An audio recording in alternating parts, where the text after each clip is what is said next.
ৰাম নাৰায়ণ ৰাম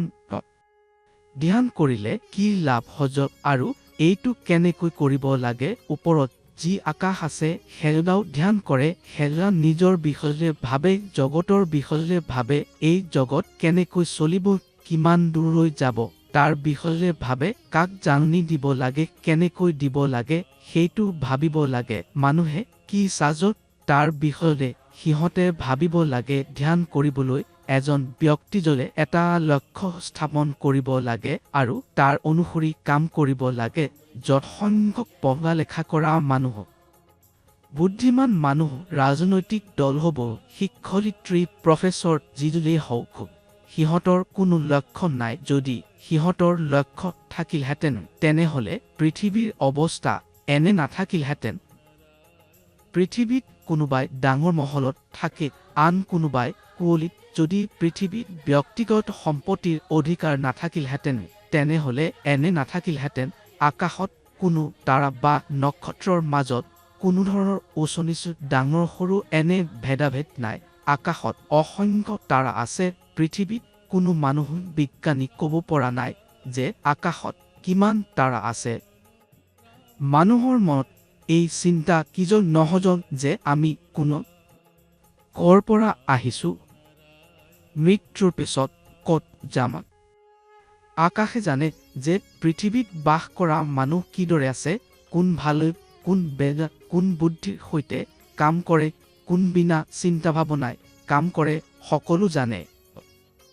কোনো কাম কৰাৰ আগতে মানুহে ভাবে ই তেওঁৰ বাবে ভাল নে বেয়া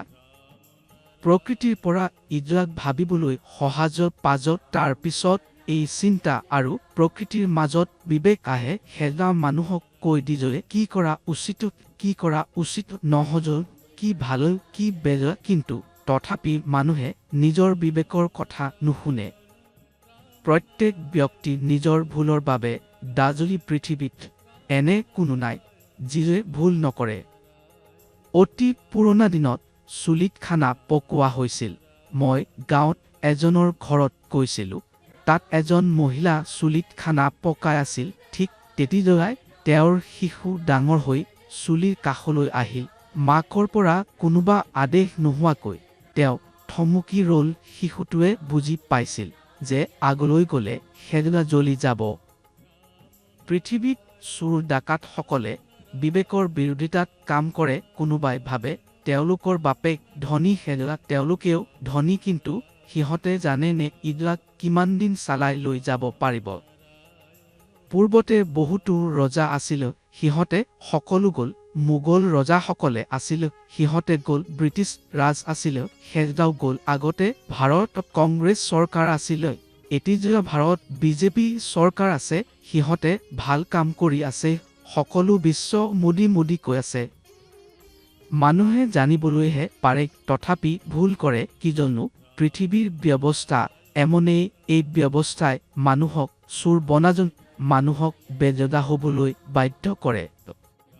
পূৰ্বতে দেশত ৰাজতন্ত্ৰ আছিল তেতিয়া এজন ৰজাই ইচ্ছা কৰিলেও বেছি চুৰি কৰিব নোৱাৰিছিল কিন্তু এতিয়া ৰাজতন্ত্ৰ নাই সেয়েহে সকলো স্থানত ৰজাহে ৰজা মন্ত্ৰী ৰজা MP ৰজা MLA ৰজা পঞ্চায়তৰ সদস্য ৰজাহে ইদাৰ ভিতৰত কোনোবাই সৎ নহজ যদি পৃথিৱীত ব্যক্তিগত সম্পত্তিৰ অধিকাৰ আঁতৰাই দিজা হজল তেন্তে পৃথিৱীৰ কল্যাণ হ'ব ভগৱানে প্ৰথমতে পৃথিৱীত প্ৰকৃতিক বাজু পানী সকলো সাজু কৰি থৈছিল যাতে মানুহ আহিলে কোনো সমস্যা নাহজল ভগৱান যদি ইমান বুদ্ধিমান তেন্তে মানুহ কিজন নহজল সি কিজন নাভাবে যে প্ৰকৃতিহে আমাৰ ভৱিষ্যত প্ৰকৃতিহে আমাৰ অতীত প্ৰকৃতিহে বৰ্তমানৰ যদি মানুহে প্ৰকৃতিক মাতৃপিতৃক গুৰু বুলি মানি লৈছেহেঁতেন তেন্তে তেওঁলোকক মানুহে তৈয়াৰ কৰা বস্তুৰ প্ৰয়োজন নাথাকিলহেঁতেন সেয়েহে প্ৰকৃতিক জীৱনৰ আধাৰ বনাও লগতে ৰাম নাৰায়ণ ৰাম নামটি নিত্য জপ কৰক জীৱন ধন্য হ'ব